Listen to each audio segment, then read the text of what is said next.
good, 357 fam? It's your boy Big Dre.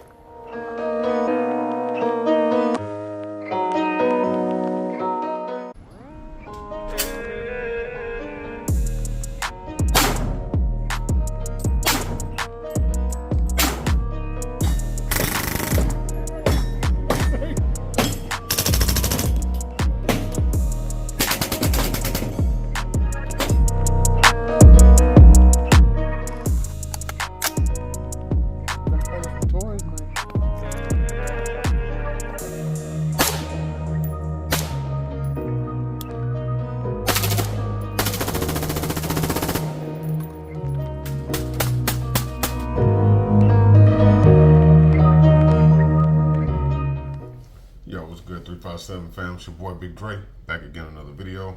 And today, we talking about something real dope. I got a partner that don't like this gun. It's cool. I don't know if he shot the gun or not. I think once he shoots it, then he's gonna really enjoy it. But today, we're gonna talk about something real dope. I took it to the range, put 200 rounds through it, 100 rounds of 147 and 100 rounds of 124s. Ran everything perfectly, man. Didn't have any hiccups with it, anything like that. Matter of fact, we're gonna put the footage in, me shooting it.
Tell you, the gun, it ran flawless.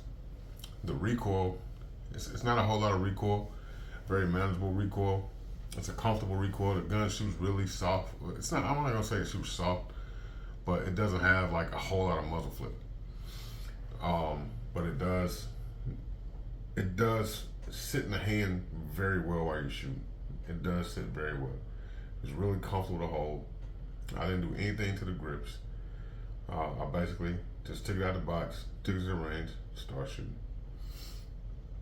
I am interested in trying some other accessories that goes with the firearm, and I think It'll help me determine whether this particular gun is better than another one on the market that's similar to it, or if it's not as good as the other one. But for me personally, shooting this gun, as you can see, it shoots flat. You can shoot it fast. It's easy to stay on sight, keep your sight picture. It's easy for me to find the red dot. No issues with that. And out of the box, no oil, no nothing. I just put a red dot on it, light on it, took it to the range and shot it. Ran flawless, no hiccups. I even overstuffed one of the magazines just to see if I would have a hiccup, and it continued to run and did its thing. And the firearm we're talking about, it's one that you all probably seen some videos on already, but let's go ahead and take a look at it and let you see exactly what I'm talking about. Even though you just saw me shooting it, let's see exactly what I'm talking about.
That's right. Today we're talking about the Springfield Echelon. This is a dope gun. This one is clear. Nothing in the chamber. It is empty. As you can see, finger in there. Nothing in there. I did stick my finger in there. It's a dope gun, man. This optic, I'm gonna have a video on this optic. It's weird how this optic came to be, but I got a video coming for it. I do have the TLR 1 HL on here. I love this light. It fits this gun, especially in the format. It's perfect for this gun. Comes with 120 round mag or 21 round mag or something, 20 round mag, whatever. I think it's 20 round mag. And then 117 round mag. But they give you another extra base plate so that you can make the flush fit mag 20 rounds as well. And I do have a couple of extra mags as well. So ran flawless. The mag changes were easy. Mags go in good. This is a fun gun to shoot. It shoots pretty flat. Like I said, it doesn't take much to get back on target. It doesn't have a whole lot of muzzle flip at all. Feels good in the hand. I didn't change out the back strap, although it does come with 2 additional back straps. I didn't have to change out the back strap. I like the one that's on here out of the box. So there's nothing I would change about this gun. The trigger on this gun is not a typical Springfield trigger. And let me show you what this trigger about. So got a little take up, then your brake. It's a short brake. It's a crisp brake. It's tactile, so you feel it pretty good. You can feel it on your finger. The reset's the same way. Now, the reset is more audible than tactile. All right. So you feel the brake more than you do the reset, but you hear the reset. It's stupid loud. So there's no question of when the trigger resets. The trigger dingus, It's actually kind of long. I don't know if you can see that. So it took me a minute to adjust to whether that was the trigger dingus I was feeling when I was coming out the trigger, or if it was the trigger I was feeling. Once I figured that out, it was on and popping. These slide serrations in the front and the angles that they got cut in here, that's to help with weight reduction and for doing like press checks and stuff like that, because some people like to do press checks. Some people like to rack the firearm like that. I don't do it typically personally, but I have been known to do it sometimes, but it's not something I do all the time. And then you've got the same serrations on the back. And then you've got these wings, these little wings back here. You get up when racking the slide, and you also got that same grip here if you want to run the slide. I think they call this a tunnel cut or something like that. A trench cut, that's what it is, it's a trench cut. They call this a trench cut, the way that this is concave like this with the serrations in there. They call it a trench cut. This is a modular gun. For me, this gun reminds me of a Glock, a P320, a Shadow Systems, and a Hellcat having an orgy. Yeah, I said it. A Hellcat, a Glock, a P320, and a Shadow Systems having an orgy. And this was the product. Because it kind of looks like a Glock. It looks like, it reminds me of a Glock 17 with a custom slide similar to what you would get on the Shadow Systems. But it's got that grip texture of a Hellcat, but it's got the modularity of a P320. So, you see where I'm going with this. The COG system, they call it, the Central Operating Group,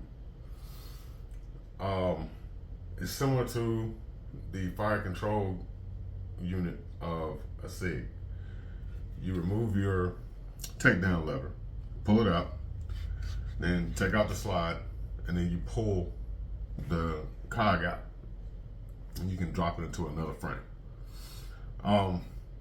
It's a little bit trickier to get in and out of than a P320, but once you get used to it, you'll be able to do it just fine.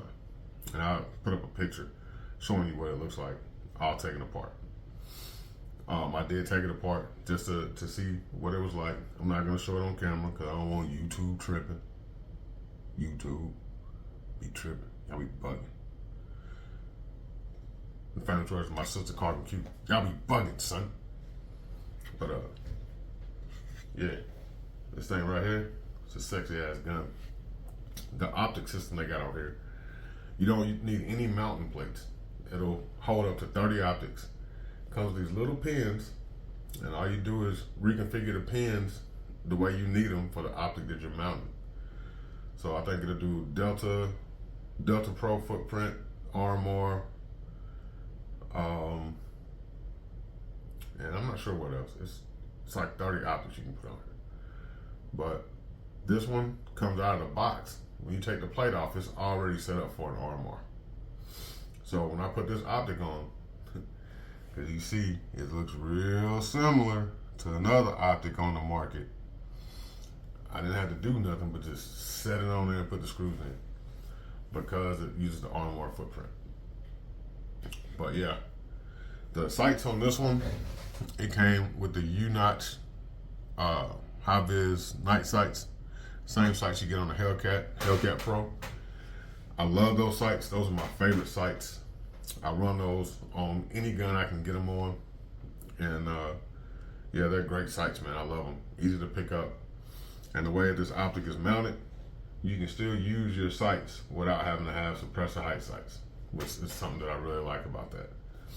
But the gun, it's a fantastic gun. This grip texture, they put this grip texture everywhere. It's on the back of the slide. It's on the mag release button. It's even on the front of the recoil spring, the guide rod. It's even on the front of the guide rod. It's everywhere. It's all over. You got your ledges on both sides. and you got the texture there. It's on the bottom of the trigger guard. It's on the front of the trigger guard. It does have the double undercut here, and I think that's pretty dope. Out of the box, it's double undercut with the grip texture on it. You got your grip texture here, which is where your hand will sit when you're using your grip. So they thought about everything when they made this gun. This is supposed to be a duty grade gun. Would I use this for a duty gun if I was in like armed security or something like that? Most definitely, I would run it. I would like to put more rounds to it before I say definitively yes, I would. But based off the performance I had with it at the range, I would definitely consider this one of my options for a gun if I was going to use it for duty purposes, or even if I wanted to carry a full-size gun. This would be a gun that I would carry. I actually like this gun a lot, and I'm definitely glad Springfield stepped up their game and did something different. The XDs, not a fan of XDs, and this right here for them is a big upgrade. And I think, honestly, this gun is going to give Glock, SIG, Shadow Systems, a lot of other these companies out here, I think this gun is going to give y'all a bit of a problem in the market. I think it's going to cause a bit of disruption because it's an affordable price point. The gun runs amazingly, it shoots amazingly, and it looks fantastic. So it's a gorgeous gun. And I think people are really going to enjoy this gun. But yeah, man, that's my take on the Springfield Echelon. The Echelon, the name even sound fancy. Echelon, you know what I'm saying? Let me get my Echelon on you, cuz.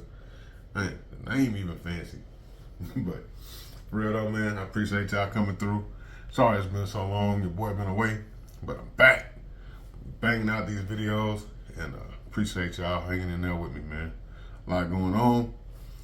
Much love to y'all. Remember, BigDre357.com to get your merch, or Armory.com to get those Anubises.